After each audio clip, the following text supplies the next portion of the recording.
my favorite memory is that manonood kami ng Pepito Manaloto nung bata ko. Then after, pag-uusapan namin anong gagawin namin pag kami yung nanalo sa loto. So marami kami pangarap. Bumili ng bahay, bumili ng kotse, ganun. Strong. Kasi si mama wala siyang pakialam sa opinion ng ibang tao. Basta mapalaki niya lang yung mga anak niya ng tama.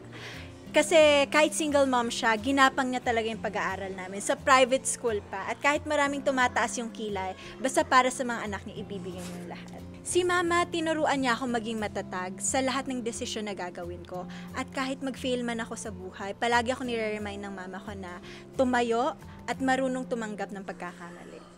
Yung isang bagay na na-appreciate ko talaga kay mama ko ngayon is yung pagiging stricta niya. Kasi nung maliit ako, hindi ko naiintindihan. Naiinggit ako sa mga nanay ng iba kong kaibigan. Pero I realize yung pagiging stricta niya is her way of protecting us. Kasi sa panahon ngayon, hindi talaga natin alam kung kaya ba natin magtiwala with people around us. One gift, sana mapa-extend ko na yung bahay namin para mas marami na siyang mapuntahan. Kasi ngayon yung bahay namin, simple pa lang. Yung tambahay niya palagi sala. So that's my dream for this year para sa nanay ko.